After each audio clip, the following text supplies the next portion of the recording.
ಆಗಿರ್ತಕ್ಕಂಥ ಹನುಮಂತರಾಯಪ್ಪನವರು ಮತ್ತು ಈಗಿನ ನಗರಸಭಾಧ್ಯಕ್ಷರಾದಂಥ ಮುದ್ದಪ್ಪನವರು ಅಧಿಕಾರಿಗಳಿಗೆ ನಮ್ಮ ಅಧಿಕಾರದ ದರ್ಪಣ ಬಳಸಿ ಅಕ್ರಮವಾಗಿ ಸರ್ಕಾರಿ ಜಾಗನ ಖಾತೆ ಮಾಡಿಕೊಂಡು ಈಗ ಆ ಜಾಗದಲ್ಲಿ ಏನು ಗುರುರಾಜ ಚೌಟ್ರಿ ಇದೆ ಆ ಚೌಟ್ರಿ ಎದುರುಗಡೆ ಬೆಂಗಳೂರು ಹಿಂದೂಪುರ ರಸ್ತೆಯಲ್ಲಿ ಇವತ್ತು ಅದರ ವ್ಯಾಲ್ಯೂ ಸುಮಾರು ಒಂದು 3 ರಿಂದ 4 ಕೋಟಿ ರೂಪಾಯಿ ವ್ಯಾಲ್ಯೂ ಇದೆ.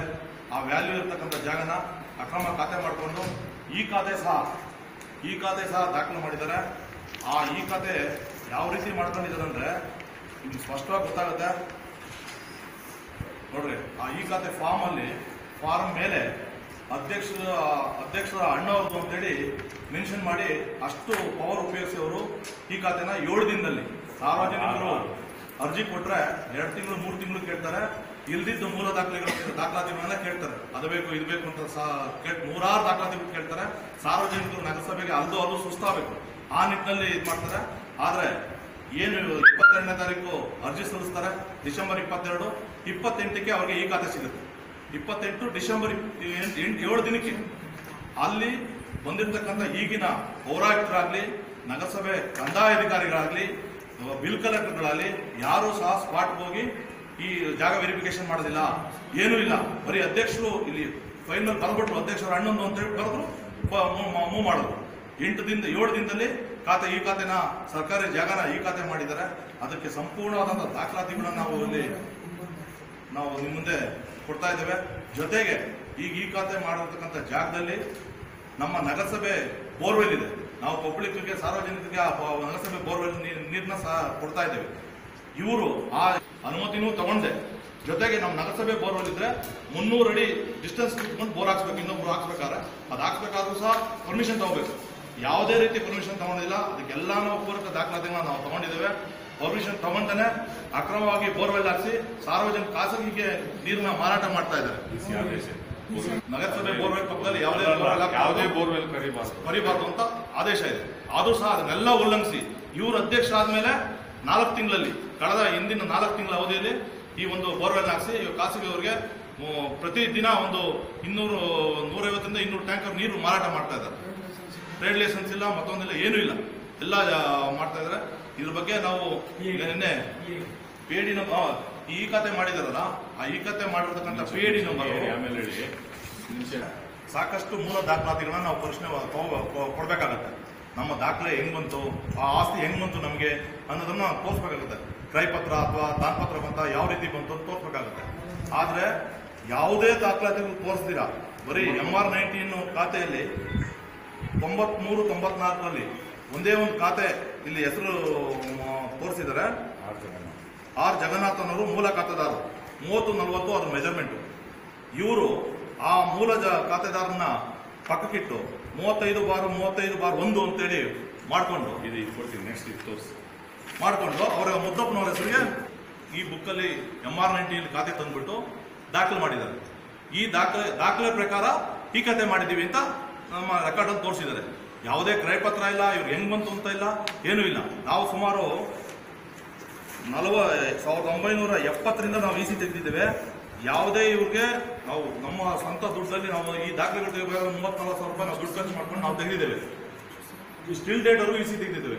ಯಾವುದೇ ಟ್ರಾನ್ಸಾಕ್ಷನ್ ಆಗಿಲ್ಲ. ಇಲ್ಲಿ ಎಲ್ಲಿ ಬಂತು ಅಂತ ಇಲ್ಲ ಅವ್ರಿಗೆ. ಅದು ಪಕ್ಕ ಆಕಾರ ಬಂದಲ್ಲಿ ತೋರಿಸ್ತಾ ಇದ್ದಾರೆ. ಇದು ಅಸನಾಗದ ಖರಾಬು ಅಂತ ಪಕ್ಕ ತೋರಿಸ್ತಾ ಇದ್ದಾರೆ. ಆ ಪಕ್ಕ ಇರ್ತಕ್ಕಂಥ ಜಾಗನ ಇವ್ರಿಗೆ ಗೊತ್ತಿತ್ತು.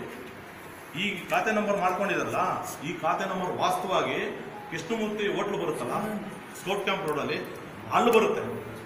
ಆ ಖಾತೆ ನಂಬರ್ ತಂದು ಗುರುರಾಜ ಚೌಟ್ರಿ ಎದುರುಗಡೆ ಅಲ್ಲ ಹಾಕಿ ಎಷ್ಟು ಫೋರ್ಜರಿ ಡಾಕ್ಯುಮೆಂಟ್ ಮಾಡಿದ್ದಾರೆ ಅಂತಂದ್ರೆ ಅದು ದಾಖಲೆಗಳ ಪ್ರಕಾರ ನಿಮಗೆ ದಾಖಲೆ ಆಗುತ್ತೆ.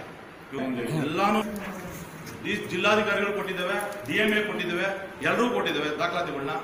ಇದು ಕ್ರಮ ಹಾಕಬೇಕು ಅಂತ ಹೇಳಿ ಒತ್ತಾಯ ಮಾಡ್ತಾ ಇದ್ದೇವೆ ನಿಮ್ಗಳ ಮುಖಾಂತರ.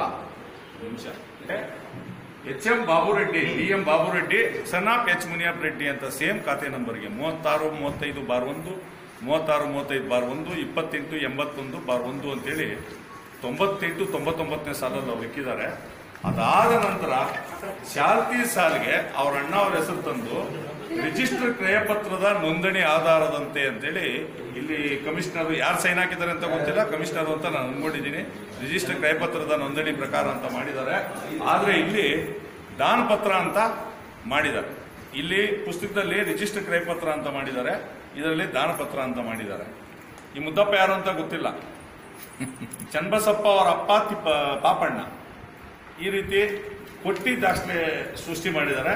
ಕೊಟ್ಟಿ ದಾಖಲೆ ಸೃಷ್ಟಿ ಮಾಡಿ ಅದಕ್ಕೆ ವಿದ್ಯುತ್ NOCನೂ ಕೊಟ್ಟಿದ್ದಾರೆ, ಮತ್ತೆ ಈ ಖಾತೆನೂ ಮಾಡಿದ್ದಾರೆ.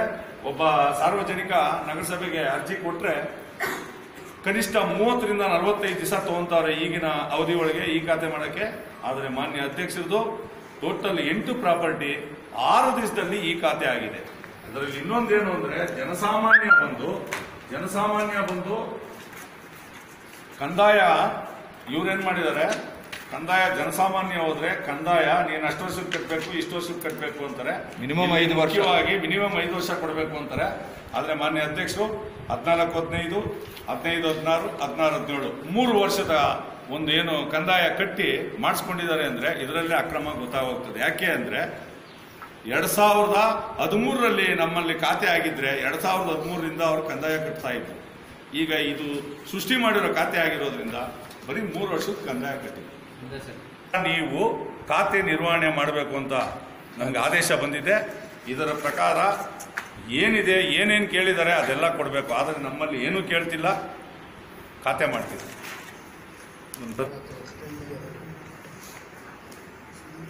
ಮಾಧ್ಯಮ ಪ್ರಕಟಣೆಗೆ ಆಗಿರ್ಬೇಕು ಎಲ್ಲರಿಗೂ ಸ್ವಾಗತ ಕೊಡ್ತಾ ಮತ್ತೆಲ್ಲ ನನ್ನ ಸಹೋದ್ಯೋಗಿ ನಗರಸಭಾ ಸದಸ್ಯರು.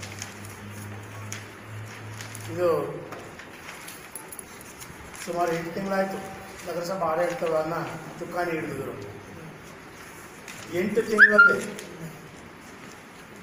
ಇವ್ರ ಅಭಿವೃದ್ಧಿ ಏನು ಅನ್ನೋದನ್ನು ಇತ್ತೀಚೆಗೆ ನೀವೇ ನೋಡ್ತಾ ಇದ್ದೀರ.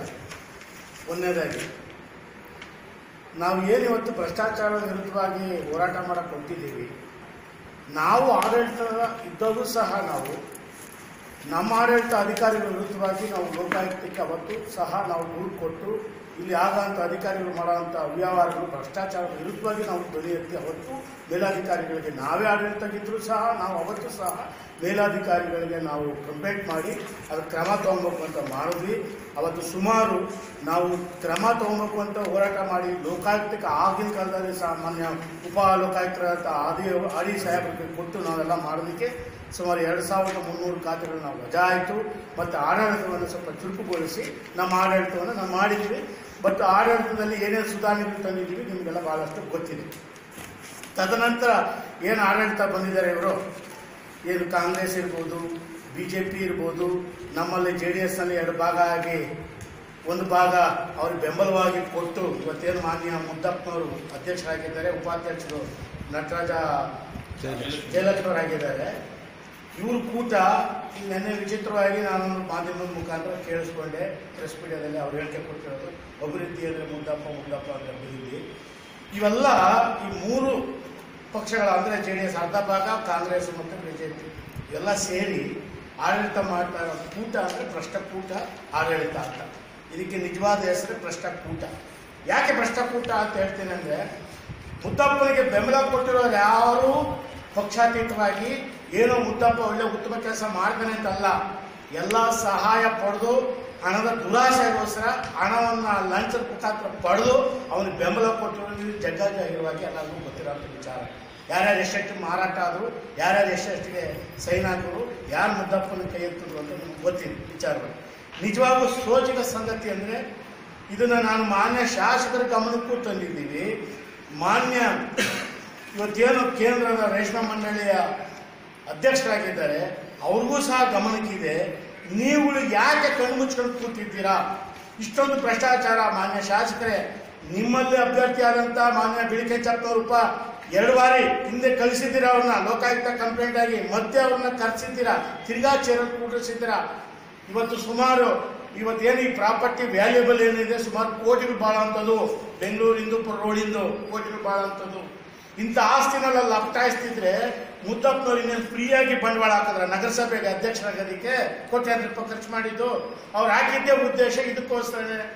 ಆಸ್ತಿಗಳು ಮಾಡ್ಕೊಬೇಕು, ಆಸ್ತಿಗಳು ಲಪಟಾಯಿಸ್ಬೇಕು ಅಂತ. ಅವ್ರು ಏನೇ ಆಸ್ತಿ ಲಪಟಾಯಿಸಿದ್ರು ಮೌಖಿಕವಾಗಿ ಪಾಪ 5 ವರ್ಷ ಅನುಭವಿಸಿದ್ರು, 5 ಟರ್ಮ್ ಅನುಭವಿಸಿದ್ರು, 5 ಟರ್ಮ್ ಅನುಭವಸ್ಥರು, 25 ವರ್ಷ ಅನುಭವಸ್ಥರು. ಈ ತಾಲೂಕು ಇನ್ನೂ ಮಹಾನ್ ಘಟಾನುಘಟಿಗಳು. ಸನ್ಮಾನ್ಯ ಎಂ ಜಿ ಶ್ರೀನಿವಾಸ್ ಅವರು, ಸನ್ಮಾನ್ಯ ಶಾಸಕರು, ಸನ್ಮಾನ್ಯ ಕೇಂದ್ರದ ರೇಷ್ಮೆ ಮಂಡಳಿ ಹನುಮಂತರಾವ್ನವರು, ಎಲ್ಲರೂ ನೀವು ಏನು ಮಾಡ್ತಿದ್ರೆ ಕಣ್ಣು ಮುಚ್ಚಿಕೊಂಡು ನಾವು ಇವತ್ತೇನು ನಮ್ಮ ಸದಸ್ಯರುಗಳು ಕಷ್ಟಪಟ್ಟು ದಾಖಲಾತಿನ ರೆಡಿ ಮಾಡಿ ಒದಗಿಸಿ ಇವತ್ತೇನು ಎಲ್ಲರಿಗೂ ಏನು ನಿಮಗೆ ಕೊಟ್ಟಿದ್ದೀವಿ ದಾಖಲಾತಿ, ಅದರಲ್ಲಿ ಒಂದಷ್ಟು ಎಳ್ಳಷ್ಟು ಸುಳ್ಳೇನಾದ್ರು ದಾಖಲಾತಿ ನಾವು ಕೊಟ್ಟಿದ್ರೆ ನೀವೇನು ಮಾಡಿದ್ರು ಶಿಕ್ಷೆ ನಾವು ಅನುಭವಿಸೋದಕ್ಕೂ ಸಿದ್ಧವಾಗಿದ್ದೀವಿ. ಇನ್ನೊಂದು ಮುಖ್ಯವಾಗಿ ಹೇಳ್ತೀನಿ, ಇದಿಷ್ಟಕ್ಕೆ ನಿಲ್ಲಲ್ಲ. ದೊಡ್ಡಬಳ್ಳಾಪುರ ಇತಿಹಾಸ ಸೃಷ್ಟಿಯಾಗುತ್ತೆ. ಈ ಆಪಾದನೆಗಳು ನಾವು ಮಾಡಿರೋ ಆಪಾದನೆಗಳನ್ನ ದಾಖಲಾತಿ ಸಮೇತ ಇನ್ನು ಕೇವಲ 15-20 ದಿವಸದ ಒಳಗಾಗಿ ಇವರು ಯಾರ್ಯಾರು ಬೋಗಸ್ಗಳು ಮಾಡಿದ್ದಾರೆ ಇವರೆಲ್ಲ ಎಲ್ಲಿರ್ತಾರೆ ಅಂತ ನೀವು ದಯವಿಟ್ಟು ನೀವೇ ಮಾಧ್ಯಮ ನೋಡ್ತೀರಾ. ಇದನ್ನ ಯಾವ ಕಾರಣಕ್ಕೂ ಇವರು ಬಿಡೋ ಪ್ರಶ್ನೆನೇ ಇಲ್ಲ ಅಂತ ನಾನು ಈ ಸಂದರ್ಭದಲ್ಲಿ ಹೇಳಕ್ ಇಷ್ಟಪಡ್ತೀನಿ. ಈಗಲಾದರೂ ನಿಮಗೆ ನೈತಿಕತೆ ಇದ್ರೆ, ನಿಮಗೆ 3 ಪಕ್ಷದವರಿಗೆ ನೈತಿಕತೆ ಇದ್ರೆ, ನಿಮ್ಗೆ ಇಂಚಿತ್ತು ನಾಚಿಕೆ ಮಾನ ಮರ್ಯಾದೆ ಇದ್ರೆ ಈ ಕೂಡಲೇ ಅವ್ರನ್ನ ರಾಜೀನಾಮೆ ಕೊಟ್ಟು ಬೇರೆಯವ್ರಿಗೆ ಅವಕಾಶ ಮಾಡಿಕೊಡಿ. ಪ್ರಾಮಾಣಿಕರಿಗೆ ನಾವಾಗಬೇಕು ಅಂತ ಹೇಳ್ತಿಲ್ಲ, ನಮಗೆ ಯಾಕಂದ್ರೆ ಬೆಂಬಲ ಇಲ್ಲ, ನಾವಾಗಬೇಕು ಅಂತ ಹೇಳ್ತಾ ಇಲ್ಲ, ಬೇರೆಯವ್ರಿಗೆ ಅವಕಾಶ ಕೊಡಿ. ಈ ಭ್ರಷ್ಟಾಚಾರನ ನಗರಸಭೆ ಜನ, ದೊಡ್ಡಬಳ್ಳಾಪುರ ನಾಗರಿಕರು ನೋಡ್ತಿದ್ದಾರೆ, ನಿಮ್ಮ ಆಡಳಿತವನ್ನ ನೋಡ್ತಿದ್ದಾರೆ, ನಿಮ್ಮ ದುರಾಂಕಾರವನ್ನ ನೋಡ್ತಿದ್ದಾರೆ, ನಿಮ್ಮ ದುರಾಡಳಿತವನ್ನು ನೋಡ್ತಿದ್ದಾರೆ. ಮಾನ್ಯ ಪೌರಾಯುಕ್ತರೇ, ನಿಮಗೆ ABCD ಗೊತ್ತಿಲ್ಲ, ನಗರಸಭೆ ಆಡಳಿತದ ಬಗ್ಗೆನೇ ನಿಮ್ಗೆ ಕಿಂಚಿತ್ತೂ ಗೊತ್ತಿಲ್ಲ. ಗೊತ್ತಾಯ್ತಾ ಎಷ್ಟು ಭ್ರಷ್ಟಾಚಾರ ಮಾಡಕ್ ಕೊಟ್ಟಿಲ್ಲ. ಈ ಖಾತೆಯ ವಿಚಾರವಾಗಿ ಮಾನ್ಯ ಕುಮಾರ್ ಅವರು ಹೇಳಿದ್ರು, ಅದಕ್ಕೆ ನಾನು ಸಿಂಪಲ್ ಒಂದು ಉದಾಹರಣೆ ಕೊಟ್ಬಿಡ್ತೀನಿ. ಉದಾಹರಣೆ ಕೊಟ್ಟು ನಾನು ಮಾತು ಮುಗಿಸ್ತೀನಿ. ನನ್ನ ಮನೆಯೇ ಈ ಖಾತೆ ಕೊಟ್ಟಿದ್ದೆ ಮೊನ್ನೆ. ಸುಮಾರು 2.5 ತಿಂಗಳ ಕಾಲ ನನ್ನ ಮನೆ ಈ ಖಾತೆಗೆ ಇರೋ ಟ್ಯಾಕ್ಸ್ ಎಲ್ಲ ತಗೊಂಡು ಸಾಲಕ್ಕೆ ನನ್ನ ಮನೆ ಮುಂದೆ ಅಂಗಡಿಗಳಿದ್ದಾವೆ, ನಿಮಗೆ ಇದು ಕಮರ್ಷಿಯಲ್ ಬರುತ್ತೆ ಮಾಡೋದಕ್ಕಾಗಲ್ಲ ಅಂತ. ಅದು ತಗೊಳ್ರಪ್ಪ, ನಮ್ದೇನು ಅಭ್ಯಂತರ ಏನಿಲ್ಲ, ನಾನು ಯಾವುದಕ್ಕೂ ಬೋಗಸ್ ಮಾಡೋಕ್ಕೆ ಸಾಧ್ಯವಿಲ್ಲ, ಅದನ್ನು ತಗೊಳ್ಳಿ ಅಂತ ಹೇಳಿದೆ. ಕೊನೆಗೆ ಅದನ್ನು ಕಟ್ಟಿ ಒಟ್ಟು 60,000 ರೂಪಾಯಿ, ಟೋಟಲ್ 70,000 ರೂಪಾಯಿ ಕಂದಾಯ ಕಟ್ಟಿ ಈ ಖಾತೆ ಮಾಡಿಸಿ. ಅದು 2.5 ತಿಂಗಳಿಗೆ, ಅಂದ್ರೆ ಸುಮಾರು 75-80 ದಿವಸಕ್ಕೆ ನನಗೆ ಕೊಟ್ಟರು. ಈ ಭ್ರಷ್ಟಾಚಾರದ ಖಾತೆಗೆ ನೀವು 7 ದಿವಸ ಕೊಟ್ರಿ. ಪ್ರಾಮಾಣಿಕವಾಗಿ ದುಡ್ಡು ಕೊಟ್ಟು ಪ್ರಾಮಾಣಿಕ ನಿಜವಾದ ಆಸ್ತಿನ ನಾನು ಈ ಖಾತೆ ಮಾಡಿಸ್ಕೊಳಕ್ ಬಂದಿದ್ದಕ್ಕೆ 75,000 ತಗೊಳ್ಳಿ. ನಾವು ಎಲ್ಲರಿಗೂ ಆಗಿದ್ದೆ, ನಮಗೂ ಆಗೋದು. ನಾವು ದುಡ್ಡು ಕಟ್ಟಿದ್ದಕ್ಕೆ ವಿಚಾರವಲ್ಲ, ತಾರತಮ್ಯ. ಅಲ್ಲಿ ತಾರತಮ್ಯ 7 ದಿವಸಕ್ಕೆ ಯಾಕೆ ಮಾಡಿದ್ರಿ ಅನ್ನೋದನ್ನ ಮಾನ್ಯ ನಮ್ಮ ಸದಸ್ಯರುಗಳು ನಿಮಗೆ ದಾಖಲಾತಿ ಸಮೇತವಾಗಿ ಕೊಟ್ಟಿದ್ದಾರೆ. ದಯವಿಟ್ಟು ಇಲ್ಲಿಗೆ ನಿಲ್ಲಬೇಕು. ನೀವೆಲ್ಲ ಯಾರ್ಯಾರಿಗೆ ಭಾಗಿಯಾಗಿದ್ದೀರೋ ನೀವೆಲ್ಲ ಕೃಷ್ಣನ ಸ್ಥಾನಕ್ಕೆ, ಜನ್ಮಸ್ಥಾನಕ್ಕೆ ಹೋಗೋದು ಶತಸಿದ್ಧ. ನಿಮ್ಮನ್ನ ಯಾವ ಕಾರಣಕ್ಕೂ ಬಿಡಲ್ಲ. ರಾಮಾಂಜನಪ್ಪನ ಹೆಸರಿಗಿದೆ, ಮಾಜಿ ನಗರಸಭಾ ಸದಸ್ಯರು ಮುತ್ತೂರು ರಾಮಾಂಜನಪ್ಪನ ಹೆಸರಿಗೆ PID ನಂಬರ್ ಕೊಟ್ಟಿದ್ದಾರೆ. ಅವ್ರಿನ್ನ ಈ ಖಾತೆ ಮಾಡಿಸ್ಕೊಂಡಿಲ್ಲ. ಅವ್ರು ಈ ಖಾತೆ ಮಾಡಿಸ್ಕೊಂಡಿದ್ರೆ ಈ ನಂಬರ್ ಅವ್ರು ಸಿಗ್ತಾ ಇರಲಿಲ್ಲ. ಅವ್ರಿಂದ ಈ ಖಾತೆ ಮಾಡಿಸ್ಕೊಂಡಿಲ್ಲ, ಇವತ್ತು ಅಪ್ಲೈ ಮಾಡಿದ್ದಾರೆ.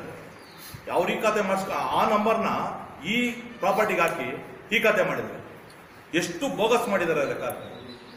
ಅದು ನೆಟ್ಟಲ್ಲಿ ಸಿಗುತ್ತೆ. ಇದು ನೀವು ಕಾಪಿ ಬೇಕಾದ್ರೆ ನೋಡ್ಬೋದು. GS ಸರ್ವೆ ಕಾಪಿ ನೆಟ್ಟಲ್ಲಿ ಸಿಗುತ್ತೆ. ಯಾರು ಬೋಗಸ್ ಮಾಡೋಕ್ಕಾಗೋದಿಲ್ಲ. ಅದನ್ನ ಫಿಕ್ಸ್ ಆಗೋಗಿರ್ತೈತೆ ಸರ್, ಇಂತಿಂದ ಖಾತೆ ಇಂತಿಂದ ಹೇಳಿಕೆ ಕೊಟ್ಟಿದ್ದಾರೆ. ಏನ್ ಸ್ವಾಮಿ ವಿಷ ಕುಡಿತಾರೆ ಅಂತ ಹೇಳಿ, ವಿಷ ಕುಡಿತೀವಿ ಅಂತ ಬ್ಲಾಕ್ ಮೇಲ್ ಮಾಡ್ತಾರೆ ಅಂತ ಹೇಳಿದರೆ, ಮಾನ್ಯ DC ಅವರಿಗೆ ನಿನ್ನೆ ನಾನು ದೂರು ಕೊಟ್ಟಿದ್ದೀನಿ, ಒಬ್ಬ ಗೌರವಾನ್ವಿತ ಸದಸ್ಯ ಆಗಿ. ಏನ್ ಸ್ವಾಮಿ ಆಯುಕ್ತರೆ, ನಾನು ಕೇಳಿರೋ ಮಾಹಿತಿ ಯಾವ ಸ್ವಾಮಿ ನಿಮ್ಮನ್ನ ಇಲ್ಲಿ ಮೊದಲು ನೋಡಿ, ಈ ಖಾತಾ ಎಕ್ಸ್ಟಾರ್ಟ್ ಅಲ್ಲಿ ಮೊದಲ ಒಂದು ಏನು SAS ಅಲ್ಲಿ 45,995 ಚದರಡಿ ಖಾತೆ ಮಾಡಿದ್ದಾರೆ ಅಂತ ನಾವು ಮೀಟಿಂಗ್ ನಲ್ಲಿ ಗಲಾಟೆ ಮಾಡಿದ್ವಿ. ಅದಕ್ಕೇನ್ ಮಾಡಿದ್ರು, ಮಾನ್ಯ M ಜಗದೀಶ್ ರೆಡ್ಡಿ, ಸಣ್ಣ ಮುನಿಯಪ್ಪ ರೆಡ್ಡಿ ಮಾಜಿ ಅಧ್ಯಕ್ಷರು, ನಂದಷ್ಟು ಜಾಗನೇ ಇಲ್ಲ, ದಯವಿಟ್ಟು ಯಾರೋ ನಮ್ಗೆ ಸುಳ್ಳು ದಾಖಲೆ ಕೊಟ್ಟು ಮಾಡಿದ್ದಾರೆ ಅಂದ್ರು. ಸರ್ವೆ ನಂಬರ್ 32ರಲ್ಲಿ 45,995 ಚದರಡಿ ಮತ್ತು 2,000 ಚದರಡಿ ಖಾತೆ ಮಾಡಿದ್ದಾರೆ. ನಿಮ್ಗೆ ಕಾಣಿಸ್ತಾ ಇಲ್ಲ ಸಮಯ ಆಯ್ತ್ರೆ. ಎರಡನೇದು 540 ಅಡಿಗೆ 84 ಅಡಿ, ಸೇಮ್ ಸರ್ವೆ ನಂಬರ್ 32. ಅದು 45,360 ಚದರಡಿ ಒಂದೇ ಖಾತಾ ಮಾಡಿದ್ದೀರಾ, 1.25 ಎಕರೆ. ಇದನ್ನ ನಾವು ಮಾಹಿತಿ ಕೇಳಬಾರ್ದು. ಅದಾದ ನಂತರ ಯಾವ ಮುನ್ಸಿಪಲ್ ಆಫೀಸ್ಗೆ ಹೋದ್ರು ಮೇಲ್ಗಡೆಯಿಂದ ಕೆಳಗಡೆಗೆ ಸೀರಿಯಲ್ ನಂಬರ್ ಬರಬೇಕು. ಜಗದೀಶ್ ರೆಡ್ಡಿ ಅವರು, ಮಾನ್ಯ ಜಗದೀಶ್ ರೆಡ್ಡಿ ಅವರು 1412/1350/3,336 21,780 ಚದರಡಿಗೆ ಒಂದು ಖಾತೆ ಕುಣಿಸಿದ್ದಾರೆ. ಯಾವುದೂ ಶರ ಇಲ್ಲ. ಎರಡನೇದು ಅದನ್ನು ಮೇಲೆ ಕೊಟ್ಟೋಗ್ಬಿಟ್ಟು 14/12 ಬದಲು 14/11 1350/2 1336 22 x 22.5 ಗಜ ಅಂತ ಮಾಡಿಸ್ಕೊಂಡ್ರು. ಅದಾದ ನಂತರ 14/10/1350 ಸೇಮ್ ಖಾತೆ ನಂಬರ್, ಒಂದೇ ಖಾತೆ ಒಳಗೇನೆ 6534 ಚದರಡಿ ಮಾಡುದು. ಇದನ್ನು ನಾವು ಮಾಹಿತಿ ಕೇಳಬಾರ್ದು. ಎರಡನೇದಾಗಿ 12/4/2016 ನಮ್ಮ ಅಧಿಕಾರದ ಅವಧಿಯಲ್ಲಿ, ನಿಮ್ಮ ಅಧಿಕಾರದ ಅವಧಿಯಲ್ಲ, ನಮ್ಮ ಅಧಿಕಾರದ ಅವಧಿಯಲ್ಲಿ ನಮ್ಮ ಅಧ್ಯಕ್ಷರ ಗಮನಕ್ಕೆ ತಂದು ನಾನೊಂದು ಮಾಹಿತಿ ಕೇಳಿದೆ ನಿಮ್ಗೆ. 2016ರಲ್ಲಿ ದೊಡ್ಡಬಳ್ಳಾಪುರ ನಗರಸಭೆ ವ್ಯಾಪ್ತಿಯಲ್ಲಿ ಬೆಂಗಳೂರು ಅಂತಾರಾಷ್ಟ್ರೀಯ ವಿಮಾನ ನಿಲ್ದಾಣದ ಅನುಮೋದನೆಯಾಗಿರುವ ಬಡಾವಣೆಗಳ ವಿವರ ಕೋರಿ ಅರ್ಜಿ. ನೀವು ಇದುವರೆಗೂ ಕೊಡಲಿಲ್ಲ. ಬೈಯಪ್ಪಗೆ ನಾನು ಅರ್ಜಿ ಕೊಟ್ಟೆ 22 ಫೆಬ್ರವರಿ 2017 ಅರ್ಜಿ ಕೊಟ್ಟೆ. ಗ್ರಾಮಗಳ ಸಮೇತ ಈ ಗ್ರಾಮಗಳಲ್ಲಿ ಎಷ್ಟು ಬಡಾವಣೆಗಳು ಅನುಮೋದನೆ ಆಗಿದೆ ಅಂತ. ಅವರು 11ನೇ ತಾರೀಕು ಏಪ್ರಿಲ್ ನನಗೆ ಒಂದು ಲೆಟರ್ ಕಳಿಸಿದ್ರು. ನೀವು ಒಟ್ಟು 17, ನಿಮ್ಮಲ್ಲಿ 17 ಬೈಯಪ್ಪ ಅನುಮೋದಿತ ಬಡಾವಣೆಗಳಿವೆ, ಅದರಲ್ಲಿ ನೀವು 1410 ರೂಪಾಯಿ ಕೊಟ್ರೆ ನಿಮಗೆ ಮಾಹಿತಿ ಕೊಡ್ತೀವಿ ಅಂತ. ನಿಮಗೆ ಮಾಹಿತಿ ಕೊಡ್ತೀವಿ ಅಂದ್ರು. ಸಂಪೂರ್ಣವಾಗಿ ಅವ್ರು ಕಳಿಸ್ಕೊಟ್ಟಿದ್ದಾರೆ, ದುಡ್ಡು ಕೊಟ್ಟಿದ್ದೀನಿ. ಇನ್ನ ಗಂಗಾಧರಪುರ ಸರ್ವೆ ನಂಬರ್ 35/3 ಇದರಲ್ಲಂತೂ ಬಹಳ ಚೆನ್ನಾಗಿ ತಿಂದು ದುಂಡಗಾಗಿ ಹೋಗಿದ್ದಾರೆ. ಹೊಲ ಬೆಳೀತಾ ಇದೆ, ಹೊಲ ಬೆಳೆಯೋ ಜಾಗಕ್ಕೆ ನಮ್ಮಲ್ಲಿ ಖಾತೆ ಮಾಡಿದ್ದಾರೆ. ನಾನು ಬೈಯಪ್ಪ ಅವ್ರಿಗೆ ಯಾವ್ದಾದ್ರು ಅನುಮೋದಿ ಆಗಿದೆ ಅಂದ್ರೆ ನೀವು ಕೋರಿರುವಂತೆ 35/6 ರೋಜಿಪುರ ಗಂಗಾಧರಪುರ ಸರ್ವೆ ನಂಬರ್ ಅಲ್ಲಿ ಯಾವುದೇ ಒಂದು ಅನುಮೋದನೆ ಆಗಿಲ್ಲ ಅಂತ ಅವ್ರು ಲೆಟರ್ ಕೊಟ್ಟಿದ್ದಾರೆ. ಇದು ಕೇಳೋತ್ತಪ್ಪ. ಇನ್ನು ಎರಡನೇ ವಿಷಯಕ್ಕೆ ಮೂಲ ಖಾತೆಗೆ ಉಪಸಂಖ್ಯೆ ನೀಡುವ ಬಗ್ಗೆ ಅಂತ ನಾನೊಂದು ಕೇಳಿದ್ದೀನಿ. ಅದರಲ್ಲಿ ಏನು ಅಂದ್ರೆ, ಈ ಮೇಲ್ಕಂಡ ವಿಷಯಕ್ಕೆ ಸಂಬಂಧಿಸಿದ ನಗರಸಭೆಯಲ್ಲಿ ಮೂಲ ಖಾತೆಯ ಸಂಖ್ಯೆಗೆ ಉಪಸಂಖ್ಯೆ ಯಾವ ಆಧಾರದ ಮೇಲೆ ನೀಡುವಿರಿ ಮತ್ತು ಇದಕ್ಕೆ ಸಂಬಂಧಿಸಿದಂತೆ ಯಾವ ಯಾವ ದಾಖಲೆಗಳನ್ನು ನೀಡಬೇಕು ಮತ್ತು ಈಗ ನೀಡುತ್ತಿರುವ ಆಸ್ತಿ ಸಂಖ್ಯೆಗಳಿಗೆ ಮೂಲ ಆಸ್ತಿ ಸಂಖ್ಯೆಗಳ ಜೊತೆಯಲ್ಲಿ ಉಪಸಂಖ್ಯೆಗಳು ಅಂದರೆ ಎಬಿಸಿ ಎಂದು ನೀಡುತ್ತಿರುವಿರಿ. ಈ ಉಪಸಂಖ್ಯೆಗಳು ನೀಡಿದರೆ ಆಸ್ತಿ ಸಂಖ್ಯೆ ಮುಂದಿನ ದಿನಗಳಲ್ಲಿ ಲಭ್ಯವಾಗುತ್ತವೆ ಅಂತ. DMAನವರು ಹೇಳ್ತಾರೆ, ಯಾವುದೇ ಕಾರಣಕ್ಕೂ ನೀವು ಎಬಿಸಿ ಅಂತ ಕೊಡಬೇಡಿ. ಎಬಿಸಿ ಅಂತ ಕೊಟ್ರೆ ನಿಮ್ಗೆ ಮುಂದೆ ಅನುಮೋದನೆ ಆಗಲ್ಲ ಅಂತ DMA ಹೇಳ್ತಾರೆ. ಮೀಟಿಂಗ್ ಅಲ್ಲಿ ಈ ಆಸ್ತಿ ನಿರ್ವಹಣೆ ಬಗ್ಗೆ ಮತ್ತು ಗುತ್ತಿಗೆ ಪೌರ ಕಾರ್ಮಿಕರಿಗೆ DMA ಆದೇಶ 3 ತಿಂಗಳ ಹಿಂದೆ ಬಂದಿದೆ. ಬಯೋಮೆಟ್ರಿಕ್ ಆಧಾರಿತ ನೀವು ನಡೆಸಬೇಕು ಅಂತ 6 ದಿವಸ ನೀವು ಆದೇಶ ಬಂದ 6 ದಿವಸ ನೀವು ಬಯೋಮೆಟ್ರಿಕ್ ಮಾಡಿದ್ದೀರಾ. ಕಳೆದ 3 ತಿಂಗಳಿಂದ ನೀವು ಬಯೋಮೆಟ್ರಿಕ್ ಮಾಡಿಲ್ಲ. ಈಗ ನೋಡಿದ್ರೆ 29 ಲಕ್ಷ ಬಿಲ್ ಕೊಟ್ಟಿದ್ದೀರಾ. ಯಾವ ಒಬ್ಬ ಕಾರ್ಮಿಕನು 1 ದಿವಸ ರಜಾ ಇಲ್ದಂಗೆ 31 ದಿವಸ ಹಾಜರಾಗಿದ್ದಾನೆ ಅಂತ ನೀವು 29 ಲಕ್ಷ ಮತ್ತೆ ಈಗ ಇನ್ನೂ ಒಂದು 23 ಲಕ್ಷ ಚೆಕ್ ಮಾಡ್ತಾ ಇದ್ದೀರಾ. ಬೋರ್ವೆಲ್ ವಿಷಯಕ್ಕೆ ಬೋರ್ವೆಲ್ ಕೊರಿಯಕ್ಕೆ ಆದೇಶ ಇದೆಯಾ ಅನ್ನೋದಕ್ಕೆ ಸರ್ಕಾರದ ಆದೇಶ ನಾಳೆ ನಮ್ಮ ರವಿ ಅವರು ಹೇಳ್ತಾರೆ. ಅದ್ರ ಬಗ್ಗೆ ಸರ್ಕಾರದ ಆದೇಶ ಏನೂ ಇಲ್ಲ, ನಾವು ಯಾವುದು ಅನುಮತಿ ಕೊಟ್ಟಿಲ್ಲ ಅಂತ ನನಗೆ ಮಾಹಿತಿ ಕೊಟ್ಟಿದ್ದೀರಾ. ಒಬ್ಬ ಯಾರನ್ನ ಒಬ್ಬ ವ್ಯಾಪ್ತಿ ಒಳಗೆ ಬೋರ್ವೆಲ್ ಹಾಕಿದ್ರೆ ಅವನ್ನ ಗಲಾಟೆ ಮಾಡ್ತೀರಾ. ನೀವು ಹೋಗಿ ಬೋರ್ವೆಲ್ ನಿಲ್ಲಿಸಿ ಸಿಕ್ಕಾಪಟ್ಟೆ ಗಲಾಟೆ ಮಾಡ್ತೀರಾ. ಸರ್ಕಾರದ ಆದೇಶದ ಪ್ರಕಾರ ನಿಲ್ಲಿಸಲೇಬೇಕು. ಇನ್ನು ಮೂರನೇದು, ಈಗ ಮಾನ್ಯ ಅಧ್ಯಕ್ಷರ ಅವರ ಅಣ್ಣಂದು ಮಾಹಿತಿ ಕೇಳಿದ್ರೆ ಪಾಪ ಅವರು ನೋವಾಗೋಗಿದೆ. ಅದನ್ನು ಕೊಡಕ್ಕೆ ನಮಗೆ ಬ್ಲಾಕ್ ಮೇಲ್ ಮಾಡ್ತಾರೆ ಅಂತ ಕೇಳ್ತಾರೆ. ಇಷ್ಟು ವಿನ್ಯಾಸಗಳಿಗೆ ನಾನು ಕಳಿಸ್ದೆ ಬೈಯಪ್ಪಗೆ. ನಮ್ಮಲ್ಲಿ ಮಾಹಿತಿ ಇಲ್ಲ, ಇದು ಅವ್ರು ಕೊಡಲಿಲ್ಲ. OOD ಕರವಸೂಲಿಗಾರ 10ರಿಂದ 20 ಲಕ್ಷ ತಿಂದಾಕಿದ್ದಾನೆ. ಇದುವರೆಗೂ ಅವನ ಮೇಲೆ ಕ್ರಮ ಜರುಗಿಸಿಲ್ಲ. ಯಾಕೆ ಸ್ವಾಮಿ ಆಯ್ತಾರೆ? ನೀವೇ ಸೈನ್ ಹಾಕಿ ಕೊಟ್ಟಿದ್ದೀರಾ, ಚಾರ್ಜ್ ಶೀಟ್ ಹಾಕ್ಸಿದ್ದೀವಿ ಅಂತೀರಾ, ಅವನ್ನ ಬಟ್ಟಾ ಬೈಲು ಓಡಾಡಕ್ ಬಿಟ್ಟಿದ್ದೀರಾ. ಸಾರ್ವಜನಿಕರು ದುಡ್ಡು ತಿಂದಾಕಿರೋದು. ಅದಕ್ಕೂ ನೀವು ಲೆಟರ್ ಕೊಟ್ಟಿದ್ದಕ್ಕೆ ನೀವು ಕೊಟ್ಟಿರೋದು ನನಗೆ ಹಂಗೆ ಕೊಟ್ಟಿಲ್ಲ. ನೀವು ಸ್ಮಶಾನದ ಜಾಗನ ನೀವು ಖಾತೆ ಮಾಡಿದ್ದೀರಾ, ಸ್ಮಶಾನದ ಜಾಗನ ಲೈಸೆನ್ಸ್ ಕೊಟ್ಟಿದ್ದೀರಾ ನೀವು. ಇದನ್ನು ಮಾಹಿತಿ ಕೇಳಬಾರ್ದು. ಇದುವರೆಗೂ ನನಗೆ ಮಾಹಿತಿ ನೀಡಿಲ್ಲ. ನಮ್ಮ ಹೆಲ್ತ್ ಇನ್ಸ್ಪೆಕ್ಟರ್ಗಳು ಎಷ್ಟು ಜನ ಇದ್ದಾರೆ, ಯಾವ್ಯಾವ ವಾರ್ಡ್ಗೆ ಅಂತ ಕೇಳಿದ್ದಾರೆ, ಅದನ್ನು ಇದುವರೆಗೂ ನೀವು ನನಗೆ ಮಾಹಿತಿ ಕೊಡಕ್ಕೆ ನಿಮ್ಮ ಕೈನಾಗ ಆಗಿಲ್ಲ. ಇದು ಕೊಡೋದು 19/12/2016 12ನೇ ತಿಂಗಳಲ್ಲಿ ನಾನೇ ಅಧ್ಯಕ್ಷರು ಇನ್ನೂ ಮೀಟಿಂಗ್ ಕರೆದಿಲ್ಲ, ಅವಾಗೆ ಕೊಟ್ಟಿದ್ದೀನಿ. ಮೀಟಿಂಗಲ್ಲಿ ಚರ್ಚೆ ಮಾಡಬೇಕಂತ ನನಗಿನ್ನೂ ಮಾಹಿತಿ ಇಲ್ಲ. ಇದು ನೋಡಿ, ಇದು 4/2/2016 ಕೊಟ್ಟಿರೋದು.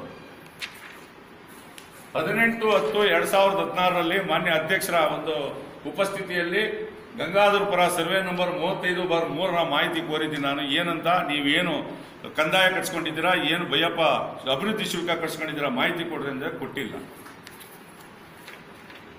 ಇದು 8/8/2016 ಅಧ್ಯಕ್ಷರು ಮೊದಲನೇ ಮೀಟಿಂಗ್ ಅಲ್ಲಿ ಜಾಹೀರಾತು ಶುಲ್ಕ ಅಂತೇಳಿ ಕೇಳಿದ್ರು.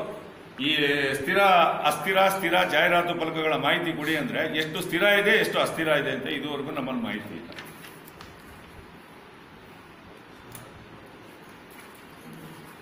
Second sir. ನೋಡಿ, ಈಗ ಮುಖ್ಯವಾದ ವಿಷಯಕ್ಕೆ ಬರ್ತೀನಿ. ಮಾನ್ಯ ಆಯುಕ್ತರೇ, ನೀವು ಪಶುವೈದ್ಯ ಇಲಾಖೆಗೆ ಸೇರಿರೋರು, ನೀವು ಪ್ರಮಾಣ ವಚನ ತಗೊಂತೀರಾ, ಯಾವುದೇ ಪ್ರಾಣಿ ಹಿಂಸೆ ಮಾಡಲ್ಲ, ನಾನು ಪ್ರಾಣಿಗಳ ಪ್ರಾಣ ಉಳಿಸ್ತೀನಿ ಅಂತ ಮಾಡಿದ್ದೀರಾ. ಆದರೆ ನೀವು ಏನು ನಮ್ಮ ನಗರಸಭೆ ಒಳಗೆ ABC ಮಾಡಿದ್ದೀವಿ ಅಂತೇಳಿ ಬಿಲ್ ಮಾಡಿಸಿದ್ದೀರಾ. 112 ನಾಯಿಗಳಿಗೆ ಶಸ್ತ್ರಚಿಕಿತ್ಸೆ ಮಾಡಿದ್ದೀವಿ, ಕೀಗು ವಾಲೆ ಹಾಕಿದ್ದೀವಿ ಅಂತೇಳಿ ನೀವು ಮಾಡಿದ್ದೀರಾ. ಎಲ್ಲಿ ಸ್ವಾಮಿ ಮಾಹಿತಿ ಕೊಡಿ ಅಂದರೆ ಇದಕ್ಕೆ ನನಗೆ ಬಹಳ ಮಾನಸಿಕ ಹಿಂಸೆ ಕೊಡ್ತಾರೆ ಶಿವಕುಮಾರ್ ಅಂತೀರಾ. ನೀವು ಒಬ್ಬ ವೈದ್ಯಾಧಿಕಾರಿಯಾಗಿ ನಿಮಗೆ ಮನಸ್ಸಿಗೆ ಹೆಂಗ್ ಹೋಗ್ತು ಈ ನಾಯಿಗಳನ್ನ ಸಾಯಿಸಿರೋ ಜಾಗ ನನಗೆ ಗೊತ್ತು, ತೋರಿಸ್ತೀನಿ. ನೀವು ರಾಜೀನಾಮೆ ಕೊಟ್ಟು ಹೋಗ್ತೀರಾ ಮನೆಗೆ. ನನ್ನ ಬಹಿರಂಗ ಸವಾಲಿದು, ನನ್ನ ಬಹಿರಂಗ ಸವಾಲು. 112 ನಾಯಿಗಳನ್ನ ಸಾಯಿಸ್ಬಿಟ್ಟು ನೀವು ಉಣಿದ್ದೀರಾ. ನೀವು ಇದ್ಯಾಕೆ ಸ್ವಾಮಿ ಮಾಹಿತಿ ಕೊಡ್ತಾ ಇಲ್ಲ ನನಗೆ? ಕುರುಬಳ್ಳಿ 1ನೇ ಹಂತದಲ್ಲಿರುವ ರಾಜೀವ್ ಗಾಂಧಿ ಬಡಾವಣೆ ನಮ್ಮ ವ್ಯಾಪ್ತಿಗೆ ಬರ್ತದ ಇಲ್ಲ ಅಂತ ಕೇಳಿದ್ದೀನಿ. ಇದೇನೋ ತಪ್ಪಿದ್ಯಾ ಮಾನ್ಯ ಪತ್ರಕರ್ತರೆ, ಮಾಧ್ಯಮದವ್ರೆ? ನಂದೇನೋ ತಪ್ಪಿದ್ಯಾ? ಯಾಕೆ ಅಂದ್ರೆ ಸಾಕಷ್ಟು ಬಡಾವಣೆಗಳು ಅಲ್ಲಿ ತಲೆ ಎತ್ತುತ್ತಾವೆ. ಇದಕ್ಕೆ ಅಟ್ಯಾಚ್ ಮಾಡಿ PID ನಂಬರ್ ಕೊಡಕ್ಕೆ ರೆಡಿ ಮಾಡ್ತಿದ್ದಾರೆ. ನಮ್ಮ ನಗರಸಭೆಯಿಂದ ಕ್ವಾರ್ಟರ್ಸ್ ಇದೆ, ನಗರಸಭೆ ವಸತಿ ಗೃಹದ್ದು. ಇಲ್ಲಿ ಯಾವ್ಯಾವ ಎಷ್ಟೆಷ್ಟು ಅಡಿ ಇದೆ ಜಾಗ, ಪೌರ ಕಾರ್ಮಿಕರು ಸತತವಾಗಿ 3 ವರ್ಷದಿಂದ ಫೈಟ್ ಮಾಡ್ತಿದ್ದಾರೆ. ನಮ್ಗೊಂಚೂರು ಮನೆ ಕಟ್ಸ್ಕೊಡಿ, ನಮ್ಗೊಂಚೂರು ಮನೆ ಕಟ್ಸ್ಕೊಡಿ ಅಂತ. ಆ ಜಾಗ ನಿಮ್ಮಲ್ಲಿ ಅಳತೆ ಇಲ್ಲ, ನಿಮ್ಮಲ್ಲಿ ಆದರೂ ಇನ್ನೂ ಕೊಟ್ಟಿಲ್ಲ ನನಗೆ. ಇದು ಕೊಟ್ಟಿರೋದು ಯಾವತ್ತು? 22/2/2017, 3 ತಿಂಗಳಾಯ್ತು. ಒಂದು ಬುಕ್ ಪೂರ್ತಿ ಈಗೂ ರಾತ್ರಿ 7:30 ನಂತರ ಈ ಬುಕ್ಕು 3/3 ಈಗೂ ನಡೀತಿದೆ ಖಾತೆ, ಈಗೂ ಖಾತೆ ನಡೀತಿದೆ. 2/5/2016 ಮಾನ್ಯ DMA ಇಂದ ಒಂದು ಆದೇಶ ಬಂತು, ಸಾರ್ವಜನಿಕರಿಗೆ ಇನ್ನು ಮುಂದೆ ನೀವು ಯಾವುದೇ ರೀತಿ ಕೈ ಬರಹದ ಖಾತೆಗಳನ್ನ ನೀಡಬಾರದು ಅಂತ. ನೀವು ಆದೇಶಕ್ಕೆ ವಿರುದ್ಧವಾಗಿ ಈ ಕ್ಷಣದವರೆಗೂ ನೀವು ಮ್ಯಾನ್ಯುಯಲ್ ಖಾತೆ ಕೊಡ್ತಾ ಇದ್ದೀರಿ. ಎಲ್ಲಿದೆ ಸ್ವಾಮಿ ನಿಮಗೆ? ನಮ್ಮನ್ನ ಪ್ರಶ್ನಿಸೋ ಹಕ್ಕಿದೆಯಾ? ನಿಮ್ಮನ್ನು ಪ್ರಶ್ನಿಸಬಾರ್ದಾ? ನಿಮಗೆ ದುಡ್ಡು ಬರ್ತದೆ ಅಂದ್ರೆ ನಾವು ಮಾತಾಡಬಾರ್ದಾ? ನೋಡಿ, ಇಲ್ಲಿ 6/9/2015 ಇನ್ನೊಂದ್ಸತಿ ಕೇಳಿದೆ. ದೊಡ್ಡಬಳ್ಳಾಪುರ ನಗರಸಭಾ ವ್ಯಾಪ್ತಿಯಲ್ಲಿ ಬೆಂಗಳೂರು ಅಂತಾರಾಷ್ಟ್ರೀಯ ವಿಮಾನ ನಿಲ್ದಾಣ ಪ್ರಾಧಿಕಾರದಿಂದ ಅನುಮತಿ ತಿರ್ಗಾ ಕೊಡಲಿಲ್ಲ. ಅದರ ಜೊತೆಯಲ್ಲಿ 2007ರಲ್ಲಿ ಒಳಚರಂಡಿ ನಾವು ಹೊಸದ ನಗರಸಭಾ ಸದಸ್ಯರಾದಂಥ ಸಂದರ್ಭದಲ್ಲಿ ಉದ್ಘಾಟನೆ ಆಗಿದೆ. 2007ರಿಂದ 2018-17-18ವರೆಗೂ ಬಂದಿದೆ ನಗರಸಭೆ. ಇವರೇನು ಅದಕ್ಕೆ ಮುಂಚೆ ಜನ ವಾಲಂಟಿಯರ್ ಬರೋರು, ಕಂದಾಯ ಕಟ್ಟಿರೋದು, ವಾಟರ್ ಬಿಲ್ಲು, ಮೂಲ ದಾಖಲೆಗಳು ಹಾಕ್ಬಿಟ್ಟು ಅವ್ರ ಫೋಟೋ ಮತ್ತು ID ಕಾರ್ಡ್ ಎಲ್ಲ ಹಾಕ್ಬಿಟ್ಟು ಏನು 5,000 ರೂಪಾಯಿ ಮನೆ ಇರೋರು ದುಡ್ಡು ಕಟ್ಟೋರು, ಕಮರ್ಷಿಯಲ್ ಇರೋರು 7,000 ದುಡ್ಡು ಕಟ್ಟೋರು ಕೌಂಟ್ರಲ್ಲಿ ಆ ವರ್ಕ್ ಆರ್ಡರ್ ಕೊಟ್ಬಿಟ್ಟು ಹೋಗೋರು. ಈಗ ಕಾನೂನು ಚೇಂಜ್ ಆಗೋದಿದೆ. ಏನಂದರೆ ಜನ ಅವರೇ ಬರ್ಬೇಕಂತ, ಬಂದು ಅಪ್ಲಿಕೇಶನ್ ಕೊಡ್ಬೇಕಂತ, ಅದಾದಮೇಲೆ ವರ್ಕ್ ಆರ್ಡರ್ ಕೊಡ್ತಾರಂತೆ. ಇದು ಹೆಂಗಾಗ್ಬಿಟ್ಟಿದೆ ಅಂದರೆ ವರ್ಕ್ ಆರ್ಡರ್ ಕೊಡೋಷ್ಟರಲ್ಲೇ ಅಕ್ರಮ ಸಂಪರ್ಕಗಳು ಬೇಜಾನ್ ಆಗ್ತಾವೆ. ಈಗ ಉದಾಹರಣೆಗೆ ನಮ್ಮ ಮಾಡೋದೇ ಒಂದು ರಸ್ತೆ ಕಾಂಕ್ರೀಟ್ ಅಥವಾ ಏನೋ ಕಾರ್ ಹಾಕ್ಬೇಕಾಗ್ತದೆ. ಇದು ಪೈಪ್ಲೈನು ಇನ್ನೂ ಲೇಟ್ ಆಗುತ್ತೆ ಹಾಕೋದು. ನಾವೇನು ಮಾಡ್ತೀವಿ, ಜನಗಳಿಗೆ ರಿಕ್ವೆಸ್ಟ್ ಮಾಡ್ಕೊಂಡು ನೀವು ಪೈಪ್ಲೈನ್ ಹಾಕೊಳ್ಳಿ, ಆಮೇಲೆ ನಾವು ದುಡ್ಡು ಕಟ್ಟಿಸ್ತೀವಿ ಅಂತ ಹೇಳ್ತೀವಿ. ಇಲ್ಲ ಅಂದರೆ ಈಗ ಲಕ್ಷಗಳು ಹಾಕಿರೋ ಟಾರು ಮತ್ತು ಕಾಂಕ್ರೀಟು ಒಡೆದು ಮತ್ತೆ ಮಾಡಬೇಕಾಗ್ತದೆ. ಇವರು ಅಧ್ಯಕ್ಷ ಆಗಿ 8 ತಿಂಗಳಾಯಿತು, ಕಮಿಷನರ್ ಬಂದು 1 ವರ್ಷ ಆಯಿತು. ಇದುವರೆಗೂ ನಗರಸಭೆಗೆ ₹1 ಆದಾಯ ಎಲ್ಲ ನಿಲ್ಲಿಸ್ಬಿಟ್ಟಿದ್ದಾರೆ. ಯಾಕೆ ನಿಲ್ಲಿಸಿದ್ದೀರಾ ಅಂದರೆ ಇನ್ನೂ ಕಾಮಗಾರಿ ಕಂಪ್ಲೀಟ್ ಆಗಿಲ್ಲ. ನಾವು ಕಲೆಕ್ಷನ್ಗಳು ಕೊಟ್ಟರೆ ಎಲ್ಲಂದ್ರಲ್ಲೇ ಓವರ್ಫ್ಲೋ ಆಗ್ತದೆ, ಸಾರ್ವಜನಿಕರು ಬಂದು ನಮಗೆ ಮಾನ ಮರ್ಯಾದೆ ಕಳೀತಾರೆ, ಹಂಗಾಗಿ ನಾವು ನಿಲ್ಲಿಸಿದೀವಿ ಅಂತ ಹೇಳ್ತಾರೆ. ಆ ಇಲಾಖೆಗೆ ಹೋಗಿ ನಮ್ಮಗಳು 31 ಜನ ತಲೆ ತಿನ್ನೋದಕ್ಕೆ ಸಾರ್ವಜನಿಕರು ಲಕ್ಷಾಂತರ ರೂಪಾಯಿ ವಾಲಂಟಿಯರ್ ಬಂದು ತೆರಿಗೆ ಹಣ ಕಟ್ತಾರೆ, ವಾಟರ್ ಬಿಲ್ ಕಟ್ತಾರೆ. ಈಗಾಗಲೇ ಒಳಚರಂಡಿ ಸಂಪರ್ಕಗಳು ದುಡ್ಡು ಕಟ್ತಾ ಇದ್ದಾರೆ. PID ನಂಬರ್ಗಳು ಕೊಟ್ಬಿಟ್ಟು ಏನು ಈ ಖಾತೆ ಮಾಡಿಸ್ಕೊತಾ ಇದ್ದಾರೆ. ಅವರೇನು ದಡ್ರಲ್ಲ, ದುಡ್ಡು ಕಟ್ಬಿಟ್ಟು ಅವ್ರ ಮೂಲ ಸೌಕರ್ಯಗಳನ್ನ ಕೇಳ್ತಾ ಇದ್ದಾರೆ. ಇವಾಗ ಸೌಕರ್ಯಗಳು ಕೊಡೋಕ್ಕಾಗಿಲ್ಲ ಅಂತಂದರೆ ರಾಜೀನಾಮೆ ಕೊಟ್ಟೋಗಿ ಇಲ್ಲ ಮೂಲ ಇಲಾಖೆಗೆ ಹೋಗಿ, ಇಲ್ಲ ದಿನ ಬೆಳಗ್ಗೆ ಬಂದು ಕೆಲಸ ನಿರ್ವಹಿಸಿ. ಈಗ ಎಲ್ಲರಿಂದ ಅಪ್ ಆ್ಯಂಡ್ ಡೌನ್ ಮಾಡ್ತಾವ್ರೆ. ಸರ್ಕಾರಿ ಆದೇಶ ಇದೆ, ಎಲ್ಲ ಇಂಜಿನಿಯರ್ಗಳು ಇಲ್ಲಿ ಇರಬೇಕು, ಹೆಲ್ತ್ ಸೆಕ್ರೆಟರಿ ಇಲ್ಲಿ ಇರಬೇಕು, ಕಮಿಷನರ್ ಇಲ್ಲಿ ಇರಬೇಕು, ಬೆಳಗ್ಗೆ ಅಟೆಂಡೆನ್ಸ್ ಹೋಗ್ಬೇಕು ಅನ್ನೋದೈತೆ. ಯಾವ್ದಾರು ಅಟೆಂಡೆನ್ಸ್ ಬುಕ್ ಒಂದು ತೆಗೆದು ನೋಡಿ ಸ್ವಾಮಿ. ಇದುವರೆಗೂ ಅವ್ರು ಯಾವ್ದಾರು ಕುಟುಂಬವ್ರಿಗೆ ಹೋಗಿ ಅಟೆಂಡೆನ್ಸ್ ಹಾಕಿರೋ ರುಜು ಇದ್ರೆ ನಾಳೆ ಬೆಳಗ್ಗೆ ರಾಜೀನಾಮೆ ನಾನು ಕೊಡೋಕೆ ರೆಡಿ ಇದ್ದೀನಿ. ಇಲ್ಲ ಅವ್ರು ಕೊಟ್ಬಿಟ್ಟು ಆಚೆ ಹೋಗ್ತಾರೆ, ಕೇಳಿ ನೀವೇ ಪ್ರಶ್ನೆ ಮಾಡಿ. ಯಾವುದೋ ಒಂದು ನೀರಿನ ಇಲಾಖೆಗೂ ಸರಿಯಾಗಿ ಮೀಟಿಂಗ್ ಕರೆದು ಮಾಡಲ್ಲ. ನಮ್ಮಲ್ಲಿ ಒಂದು ಕಾನೂನಿದೆ, ಯಾರು ಹಿಂದಿನ ಸಭೆಗಳು ಕರೆದಾಗ ಏನು ಕ್ವಶನ್ ಮಾಡಿರ್ತಾರೆ, ಸಬ್ಜೆಕ್ಟ್ಗಳು ಮಾತಾಡಿರ್ತಾರೆ, ಅವೆಲ್ಲ ಅಫಿಷಿಯಲ್ ಮೀಟಿಂಗ್ ಕರೆದು ಇಂಥ ಸದಸ್ಯರು ಇಂಥ ಕ್ವಶನ್ ಕೇಳಿದ್ರು, ನೆಕ್ಸ್ಟ್ ಮೀಟಿಂಗ್ ರೆಡಿ ಆಗಬೇಕು ಅನ್ನೋ ಮಾಹಿತಿ ಕಮಿಷನರು ಅಧ್ಯಕ್ಷರಿಗೆ ತಿಳುವಳಿಕೆ ಇಲ್ಲ ಅಂದರೆ ಕಮಿಷನರ್ ಕೊಡಬೇಕು. ಇಂತಿಂಥ ಕ್ವಶನ್ ಕೇಳಿದರೆ ನಾವು ರೆಡಿ ಆಗಬೇಕು, ಅಫಿಷಿಯಲ್ ಮೀಟಿಂಗ್ ಕರೆದು. ಯಾವುದೂ ಇಲ್ಲ, ಅಲ್ಲ ಕ್ವಶನ್ಗಳು ಕೇಳಿದ್ರೆ ಎಡವಲ್ಲಿ ಅವ್ರು ನೀವು ಹೇಳ್ರಿ ಅಂತಾರೆ. ಇವ್ರಿಗೇನೋ ಗೊತ್ತಿರಲ್ಲ, ಅಜೆಂಡಾ ತಂದ್ಬಿಟ್ಟಿರ್ತಾರೆ. ಯಾರನ್ನ ಪ್ರಶ್ನೆ ಮಾಡಬೇಕು ನಾವು? ಆರೋಪ ಮಾಡ್ತಾ ಇಲ್ಲ. ಎಲ್ಲ ಇಲಾಖೆಗೂ ದೂರು ಕೊಟ್ಟಿದ್ದೀವಿ. ಪೌರಾಡಳಿತ ಇಲಾಖೆ, ನಗರಾಭಿವೃದ್ಧಿ ಇಲಾಖೆ, ಜಿಲ್ಲಾಧಿಕಾರಿಗಳಿಗೆ, ಪೌರಾಡಳಿತ ಸೆಕ್ರೆಟರಿಗಳಿಗೆ, ಕಮಿಷನರ್ಗೆ ಲೆಟರ್ ಕೊಟ್ಟಿದ್ದೀವಿ. ಈಗಾಗಲೇ ACBಗೆ ದೂರು ಕೊಟ್ಟಿದ್ದೀವಿ, ಲೋಕಾಯುಕ್ತರಿಗೆ ಹೋಗಿ ದೂರು ಕೊಟ್ಟಿದ್ದೀವಿ. ಇನ್ನು ಏನು ಮಾಡಕ್ ಸಾಧ್ಯ ನಾವು ಸದಸ್ಯರು ಹೇಳಿ? ಈಶ್ವರ್ ಖಂಡ್ರೆ ಅವರು ಕೂಡ ಖುದ್ದಾಗಿ ಹೋಗಿ ಲೆಟರ್ ಕೊಟ್ಟು ಬಂದಿದ್ದೀವಿ, ಮೂಲ ದಾಖಲೆಗಳನ್ನ ತಗೊಂಡು. ಇವು ಯಾವ ಇಲ್ದಂಗೆ ನಮ್ಗೆ ವಿನಾಕಾರಣ ಆರೋಪ ಮಾಡ್ತಾರೆ ಈ ಸದಸ್ಯರುಗಳು ಅಂತೇಳಿ. ಈಗ ಒಂದು ಅಜೆಂಡಾ ಕಳಿಸಿದ್ರೆ 8ನೇ ತಾರೀಕು ಮೀಟಿಂಗು, 5 ತಿಂಗಳು ಸಬ್ಜೆಕ್ಟ್ ತರಬೇಕಾಯ್ತು. ಜನವರಿ ಫೆಬ್ರವರಿ ಮಾರ್ಚ್ ನಮಗೆ ಜಮಾ ಖರ್ಚು ಕಳಿಸಿದ್ದಾರೆ. ಆಸ್ತಿಗಳನ್ನ ಮಾಡ್ಕೊಳೋದು, ಅಕ್ರಮವಾಗಿ ಇದು ಮಾಡ್ತಾರದು ಅಷ್ಟೇ ಅವರ ಅಭಿವೃದ್ಧಿ ಪಡಿಸಿರೋದು. ಈಗ ಅವ್ರು ಕುತ್ಕೊಂಡು 8 ತಿಂಗಳಾಗಿದೆ ಅಧಿಕಾರಕ್ಕೆ. 8 ತಿಂಗಳಿಂದ ಯಾವುದೇ ಒಂದು ಅಭಿವೃದ್ಧಿ ನಾವು ಅಧಿಕಾರದಲ್ಲಿದ್ದವಾಗ ನಡೀತಾ ಇದ್ದ ಕೆಲಸಗಳೇ ಹೊರತಾಗಿ ಅವ್ರು ಬಂದ್ಮೇಲೆ ಯಾವುದೇ ಒಂದು ಅಭಿವೃದ್ಧಿ ಕಾರ್ಯಗಳು ನಡೆದಿಲ್ಲ ಇದುವರೆಗೂ. ಏನು ಅವ್ರು ಹೇಳ್ತಾರೆ ಇವತ್ತು ಕಂದಾಯ ಅಷ್ಟು ಸಲ ಮಾಡಿಸೋದು, ಇಷ್ಟು ಸಲ. ನಾವಿದ್ದವಾಗ ಅವೆಲ್ಲ ಬ್ಯಾಂಕ್ ಸಾರ್ವಜನಿಕರಿಗೆ ತೊಂದರೆ ಆಗ್ತೈತೆ, ಹೋಗಲ್ಲಿ ಬ್ಯಾಂಕ್ಗಳಲ್ಲಿ ಕ್ಯೂ ನಿಂತ್ಕೊಂಡು ಕಟ್ಟೋದಕ್ಕಾಗಲ್ಲ ಅಂತ ನಾವಿದ್ದಾಗ ಅಧಿಕಾರದಲ್ಲಿದ್ದಾಗ ಬ್ಯಾಂಕ್ ಅಲ್ಲೇ ಓಪನ್ ಮಾಡಿ ಸಾರ್ವಜನಿಕರಿಗೆ ಉಪಯೋಗ ಆಗಲಿ ಅಂದ್ಬಿಟ್ಟು ನಾವಿದ್ದಾಗ ಎಲ್ಲ ತಂದಿದ್ದಾವೆಲ್ಲ. ಇವತ್ತು ಅವ್ರು ಹೇಳ್ತಾರೆ ನಾವು ಇಷ್ಟೊಂದು ಅಭಿವೃದ್ಧಿ ಮಾಡಿ ಸಂತೋಷ, ನೀವು ಅಭಿವೃದ್ಧಿ ಮಾಡಿದ್ರೆ ನಾವು ನಿಮ್ಮ ಜೊತೆ ಸಹಕಾರ ಕೊಡ್ತೀವಿ. ನಮಗೇನು ದೊಡ್ಡಬಳ್ಳಾಪುರ ಅಭಿವೃದ್ಧಿ ಆಗಬೇಕಷ್ಟೇ. ನಮ್ಮ 31 ಜನರ ಉದ್ದೇಶ ಏನೋ, ನಾವು ಜನಪ್ರತಿನಿಧಿಗಳಾಗಿ ಗೆದ್ದು ಬಂದಿರೋದೇನಕ್ಕೆ ದೊಡ್ಡಬಳ್ಳಾಪುರನ ಅಭಿವೃದ್ಧಿ ಪಡಿಸ್ಬೇಕು ಅನ್ನೋದೊಂದೇ ಉದ್ದೇಶ. ನಿಮಗೂ ಆ ಉದ್ದೇಶ ಇದ್ರೆ ಎಲ್ಲರನ್ನೂ ಸಹಕಾರದಿಂದ ಎಲ್ಲರ ಜೊತೆನೂ ಕೈ ಜೋಡಿಸಿ ಒಂದು ಒಮ್ಮತದಿಂದ ಅಧಿಕಾರ ನಡೆಸಿ ನಾವು ನಿಮ್ಮ ಕೈ ಜೋಡಿಸ್ತೀವಿ. ಅದು ಬಿಟ್ಬಿಟ್ಟು ಇತ್ತೀಚೆಗೆ ಒಂದು ಉದಾಹರಣೆ ಇತ್ತೀಚೆಗೆ 10-11ರಿಂದ 2010-11ನೇ ಸಾಲಿನಿಂದ 16-17 ಸಾಲವರೆಗೂ SFC 13ನೇ ಹಣಕಾಸು 14ನೇ ಹಣಕಾಸು ಯೋಜನೆಗಳು ಉಳಿಕೆ ಅಮೌಂಟ್ ಬಂದೈತಿ. ಅವ್ರಿಗೆ ಅಷ್ಟು 31 ಜನದ ಮೇಲೆ ಇದಿದ್ರೆ ನೋಡಿ, 31 ವಾರ್ಡ್ ಅವ್ರಿಗೆ 1,73,95,00,000 ಕ್ರಿಯಾ ಯೋಜನೆ ನಮ್ಮ ಗಮನಕ್ಕೆ ಬರ್ದಿರಾ, ಸಾಮಾನ್ಯ ಸಭೆಯಲ್ಲಿ ಚರ್ಚೆ ಆಗ್ದಿರಾ ನಾವು ಚರ್ಚೆ ಮಾಡಿದ್ದೀವಿ, ಅದು ತಪ್ಪೋಗೈತೆ ಅದು ಅಂತ ಅಂದ್ಬಿಟ್ಟು ಒಂದು ಬೇಡಿಕೆ ಕೊಟ್ಬಿಟ್ಟು ಅಷ್ಟು ಟೋಟಲಿ 1,74,00,000 ಕ್ರಿಯಾ ಯೋಜನೆ ರೂಪಿಸವ್ರೆ. ಆ ಕ್ರಿಯಾ ಯೋಜನೆ ರೂಪಿಸಿರೋರು ಯಾವ ರೀತಿ ಐತೆ ಅಂತ ಅಂದ್ರೆ ಅದು ದಾಖಲೆ ಸಮೇತ ಕೊಡ್ತೀವಿ ನಿಮಗೆ. ನೋಡ್ರಿ 31 ವಾರ್ಡ್ಗೂ ಅವ್ರು ಎಷ್ಟು ಕಳಕಳಿಯಿಂದ ಇದು ಮಾಡಿದ್ದಾರೆ ಅನ್ನೋದು ಒಂದು ಉದಾಹರಣೆ ಇಲ್ಲಿ. 31 ವಾರ್ಡ್ಗೆ ಎಷ್ಟು ಕ್ಲೀನಾಗಿ ಇದು ಮಾಡಿದ್ದಾರೆ ಅಂತ. ಅವ್ರಿಗೆ ಬೇಕಾದಂಥ ವಾರ್ಡ್ಗಳು ಮಾತ್ರ ಅವರು 20-30 ಲಕ್ಷ ಹಾಕಿದ್ದಾರೆ. ನಮ್ಮ ವಾರ್ಡ್ಗಳಿಗೆ ಕೆಲವು ನಮ್ಮ ಏನು 10 ಜನ ಇದ್ದೀವಿ ಆ ವಿರೋಧ ಪಕ್ಷ ಅಂತ ಅವರೇ ಗುರುತಿಸಿದ್ದಾರೆ, ನಾವಲ್ಲ. ಅವ್ರು ಹೇಳ್ತಾರೆ ಇವತ್ತು ನಮ್ಮನ್ನ ವಿರೋಧ ಪಕ್ಷಗಳವರಾಗಿ ನಡ್ಕೊಂತಾವ್ರೆ, ನಾವ್ ಯಾವತ್ತೂ ನೋಡ್ಕೊಂಡಿಲ್ಲ ಅಂತ ಹೇಳಿಕೆ ಕೊಟ್ಟಿದ್ದೀವಿ. ಆದ್ರೆ ಅವ್ರು ನಡ್ಕೊಂತಾವ್ರು, ನಾವು ನಡ್ಕೊಂತಾ ಇದೀವೋ ತಾವೇ ದಯವಿಟ್ಟು ನೋಡ್ರಿ ಇದ್ರ ಬಗ್ಗೆ. 31 ವಾರ್ಡ್ಗೂ ಯಾವ ರೀತಿ ಹಂಚಿಕೆ ಮಾಡಿದ್ದಾರೆ ಅಂತ. ಹಿಂದೆ ನಾವು ಅಧಿಕಾರದಲ್ಲಿದ್ದಾಗ ಯಾವುದೋ ಒಂದು ಅಮೌಂಟ್ ಅಲ್ಲಿ, ಯಾವುದೂ ಅಲ್ಲ SFC ಅಮೌಂಟ್ ಅಲ್ಲಿ ನಾವು ಹಿಂದುಳಿದ ವಾರ್ಡ್ಗಳಿಗೆ 5 ಲಕ್ಷ ಹೆಚ್ಚಿಗೆ ಹಾಕಿದ್ದು. ನಮ್ಮ ವಾರ್ಡ್ಗಳಿಗಲ್ಲ, ಹಿಂದುಳಿದ ವಾರ್ಡ್ಗಳಿಗೆ 5 ಲಕ್ಷ ಹೆಚ್ಚಿಗೆ ಆಗಿದ್ದಕ್ಕೆ ಇದೇ ಕೆಲ ಸದಸ್ಯರುಗಳು ಬಂದು ಪ್ರತಿಭಟನೆ ಮಾಡಿದ್ರು ನಮ್ಮ ವಿರುದ್ಧ, ನಮ್ಮ ಅಧ್ಯಕ್ಷರ ವಿರುದ್ಧ ಪ್ರತಿಭಟನೆ ಮಾಡಿದ್ರು. ಅವಾಗ ಈಕ್ವಲ್ ಮಾಡಿದ್ರೇನೆ ದಾಮಾಷ ಅಂತ ಕುತ್ಕೊಂಡ್ರು. ಅದು ಇವತ್ತು ಎಲ್ಲೋಗಿದೆ ಆ ದಾಮಾಷ ಅನ್ನೋ ಪದದ ಅರ್ಥ ನಮಗೆ ಗೊತ್ತಾಗ್ತಾ ಇಲ್ಲ. ನೋಡಿ ಸ್ವಾಮಿ, ಇದನ್ನ ನೀವೇ ತಗೊಂಡು ಅದ್ರ ಬಗ್ಗೆ ಕುಲಂಕುಷವಾಗಿ ಚರ್ಚೆ ಮಾಡ್ಬೋದು, ನೋಡ್ಬೋದು. ಇದ್ರ ಬಗ್ಗೆ ದೂರು ಕೊಟ್ಟಿದ್ದೀವಿ. ಇದ್ರ ಬಗ್ಗೆ ಈಗಾಗಲೇ DC ಅವ್ರಿಗೆ, BD ಅವ್ರಿಗೆ, DM ಎಲ್ಲದಕ್ಕೂ ದೂರು ಕೊಟ್ಟಿದ್ದೀವಿ. ಅದನ್ನ ಈ ಸಲ ಚರ್ಚೆ ಆಗ್ಬಾರ್ದು ಈ ಮೀಟಿಂಗ್ ಅಲ್ಲಿ ಅಂದ್ಬಿಟ್ಟು PD ಅವರು ನಾಳೆ ಮೀಟಿಂಗ್ ಯಾವುದೇ ಕಾರಣಕ್ಕೂ ಚರ್ಚೆ ಕ್ಯಾನ್ಸಲ್ ಮಾಡಿದ್ದಾರೆ. ಚರ್ಚೆ ಆಗ್ಬಾರ್ದು, ಒಂದು ಸಬ್ಜೆಕ್ಟ್ ಕ್ಯಾನ್ಸಲ್ ಆಗಿದೆ. ಆ ಒಂದು ವಿಷಯನ ವಿಶೇಷ ಸಭೆಗೆ ತಂದು ಚರ್ಚೆ ಮಾಡಿ 31 ಜನರ ತಗೊಂಡು ಮಾಡಿ ಅಂತ ಅಂದ್ಬಿಟ್ಟು ಆ ಒಂದು ವಿಷಯನ ನೋಡಿ PD ಅವರು ಲೆಟರ್ ಕಳಿಸಿದ್ದಾರೆ. ಎಲ್ಲರಿಗೂ ಅವ್ರಿಗೂ ಆಫೀಸ್ಗೂ ಕಳಿಸಿದ್ದಾರೆ. ನಿಮಗೂ ಒಂದೊಂದು ಲೆಟರ್ ಕೊಡ್ತೀವಿ ನೋಡಿ. ಅದ್ರ ಜೊತೆಗೆ ಪೌರಾಯುಕ್ತರು ಏನೇನೋ ಹೇಳ್ತಾರೆ, ನಮಗೆ ಕೆಲಸ ಮಾಡೋದು ಬಿಡಲ್ಲ ಹಂಗೆ ಹಿಂಗೆ ಅಂತ ಅಂದ್ಬಿಟ್ಟು ಪೌರಾಯುಕ್ತರು. ನಾವು ಅಕ್ರಮವಾಗಿ ಸ್ಮಶಾನದ ರೋಡ್ ಮೇಲೆ ಮನೆ ಕಟ್ಟಿರೋದ್ರ ಬಗ್ಗೆ ಸುಮಾರು, ನಿಮಗೂ ಎಲ್ಲ ಇದ್ರ ಬಗ್ಗೆ ಗೊತ್ತೈತೆ, ಸುಮಾರು ಸಲ ದೂರುಗಳು ಕೊಟ್ಟಿದ್ದೀವಿ. PD ಅವರು, DM, DC ಎಲ್ಲ ಪೌರಾಯುಕ್ತರು ಗಮನಕ್ಕೆ ತಂದವ್ರೆ, ಯಾಕಿನ್ನ ಅದ್ರ ಬಗ್ಗೆ ಇದು ಮಾಡಿಲ್ಲ ಅಂತ. ಆದ್ರೂ ಏನು ಅಕ್ರಮವಾಗಿ ಕಟ್ಟಿರೋ ಕಟ್ಟಡ ಅವ್ರಿಗೇನೆ ಸಪೋರ್ಟ್ ಮಾಡ್ಕೊಂಡು ಇದುವರೆಗೂ ಅದನ್ನ ತೆರವುಗೊಳಿಸಿಲ್ಲ. ಇದುವರೆಗೂ ಪಿ ಡಿ ಅವ್ರ ಆದೇಶ ಆಗೈತೆ, DMA ಇಂದ PD ಕಳಿಸಿದ್ದಾರೆ ಇಮಿಡಿಯೇಟ್ ಆಗಿ ನೋಡಿ ಅಂತ.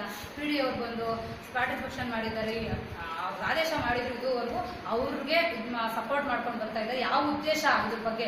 ಸ್ಮಶಾನದ ರಸ್ತೆ ಅಂತ ಗೊತ್ತಿದ್ದು ಎಲ್ಲ ದಾಖಲಾತಿಗಳು ನೋಡಿ, ಎಲ್ಲ ದಾಖಲಾತಿಗಳು ಕೊಟ್ಟಿದ್ದೀವಿ ಈಗಾಗಲೇ. ಕೊಟ್ಟಿದ್ರು ಸಹಿತ ಅವ್ರು ಯಾವ ಉದ್ದೇಶದ ಮೇಲೆ ಅವ್ರು ಸುಮ್ಮನೆ ಇದ್ದಾರೆ ಅದ್ರ ಮೇಲೆ ಅಂತ ಗೊತ್ತಾಗ್ತಾ ಇಲ್ಲ. ಇವ್ರೇನು ಅಧಿಕಾರ ನಡೆಸ್ತಾ ಇರೋದು? ಇದು ಪೌರಾಯುಕ್ತರಾಗಿ ಒಂದು ಏನಾರ ಒಂದು ಇದಕ್ಕೆ ಸಂಬಂಧಪಟ್ಟ ವಿಷಯಕ್ಕೆ ಸಂಬಂಧಪಟ್ಟಂಗೆ ಅದಕ್ಕೆ ಅವರೇ ಸ್ಪಾಟ್ ಅಲ್ಲಿ ತಗೊಬೋದು, ಯಾವುದೇ ಒಂದು ತೀರ್ಮಾನ ಆಗಲಿ. ಇದು ಇಂಥ ವಿಷಯಗಳಲ್ಲಿ ಬೇರೆ ವಿಷಯಗಳಾದ್ರೆ ಸಭೆಗೆ ತರಬೇಕು ಅನ್ನೋದು. ರಸ್ತೆ ಮೇಲೆ ಹಿಂದೆ ಪ್ರಭುದೇವ್ ಅನ್ನೋ ಕಮಿಷನರ್ ಇದ್ರು, ಸ್ಪಾಟ್ ಇನ್ಸ್ಪೆಕ್ಷನ್ ಮಾಡ್ತಿದ್ದಂಗೆ ಹೊಡ್ಸಾಕಿದ್ರು. ಅವರು ನಿಜವಾದ ಕಮಿಷನರು. ಇವ್ರು ಯಾವ ಕಾನೂನು ಓದವ್ರೆ ಅಂತ ಅಂದ್ಬಿಟ್ಟು ಇವ್ರು ಟುಂಡ್ರಸ್ತಾಗಿಂದ ನಮ್ಗೆ ಇದೇ ಆಗೋಗೈತೆ. ನಮ್ಗೆ ಬರೇ ಮಾತಾಡಿ ಇದೇ ಆಗೋಗ್ಬಿಟ್ಟೈತೆ ನಮ್ಗೆ.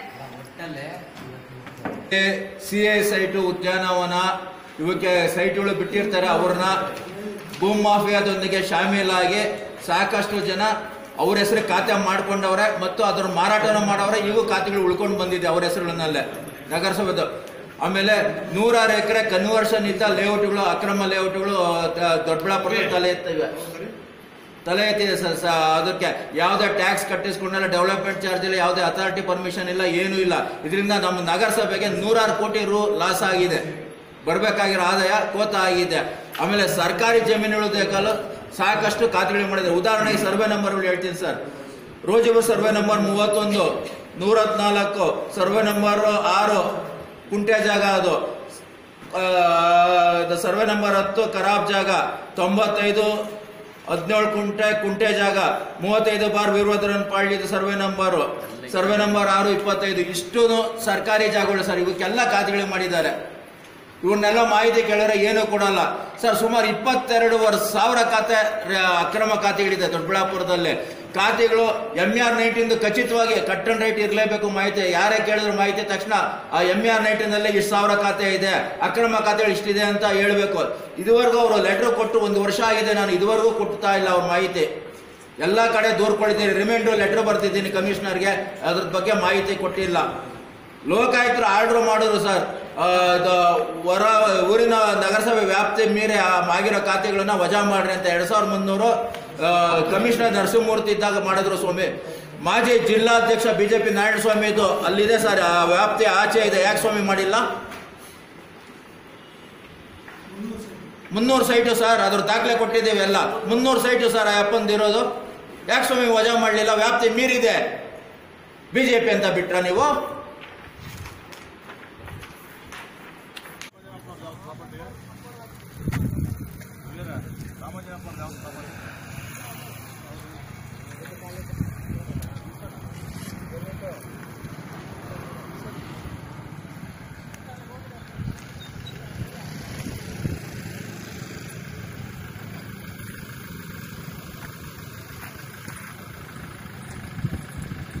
ನಂಬರ್ ತಗೊಳ್ರಿ.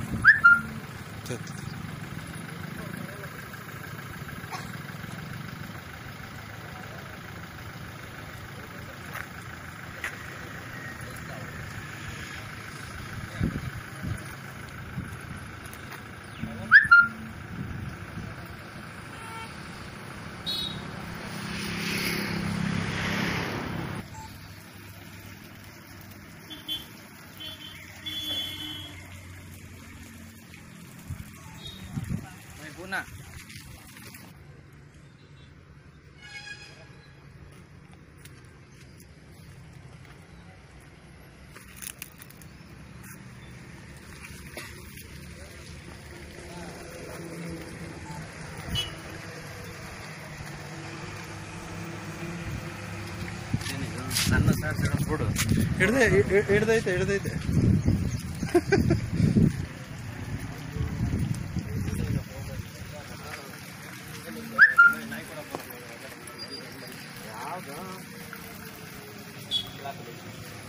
ಟೆಸ್ಟ್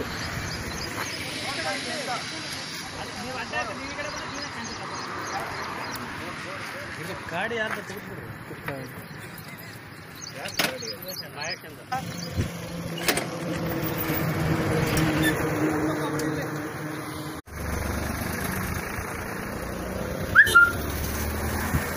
ದಿನ ಎಷ್ಟು ಟ್ಯಾಂಕರ್ ಹೊಡಿತಾವೆ?